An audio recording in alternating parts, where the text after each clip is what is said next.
नमस्कार. आजच्या वेळेस बघायचे इयत्ता 9वी गणित भाग 1 त्याच्यामधलं सराव संच 2.2 मधला प्रश्न क्रमांक दुसरा. काय दिलं आहे? 3 अधिक वर्गमूळ 5 ही संख्या अपरिमेय आहे. अपरिमेय संख्या आहे सिद्ध करायचं आपल्याला. ओके, आता अपरिमेय संख्या सिद्ध करायचं आहे. मागच्या व्हिडिओमध्ये आपण पहिलं गणित बघितलं तसंच सेम सोडवायचं आपल्याला. पहिले काय म्हणायचं? 3 वर्ग अधिक वर्गमूळ 5 ही परिमेय संख्या आहे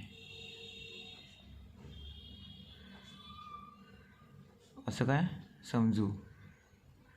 ओके, आता परिमेय संख्या असल्या म्हटल्यावरती 3 अधिक वर्गमूळ 5 परिमेय संख्या कुठल्या आहेत? पी भागिले क्यू.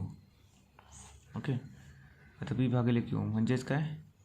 पी व क्यू हे पूर्णांक संख्या आहेत.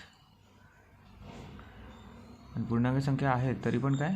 Q is not equal to 0 आहे. म्हणजे क्यू 0 नाही आहे.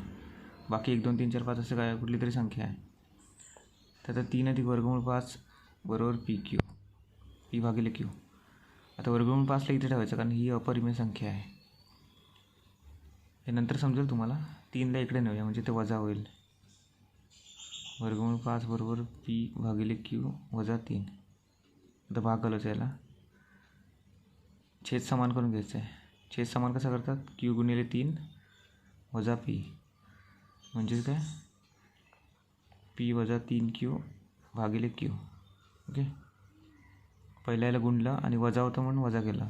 पी वजा 3 क्यू भागिले क्यू म्हणजेच काय? वर्गमूळ 5 बरोबर पी वजा 3 क्यू भागिले क्यू आलं. आता पी क्यू आणि 3 हे काय पूर्णांक संख्या आहेत. पी क्यू व 3 ही या पूर्णांक संख्या आहेत.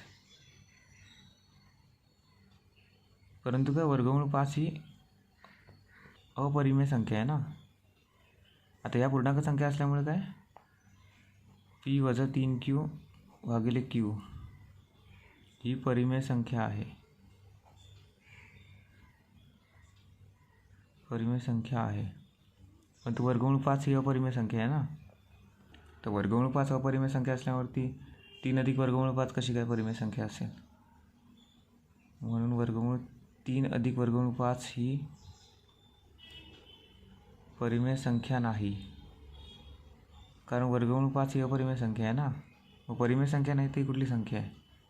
3 अधिक वर्गमूळ 5 ही परिमेय नाही म्हटलं ते अपरिमेय संख्या असणार आहे. अपरिमेय संख्या आहे.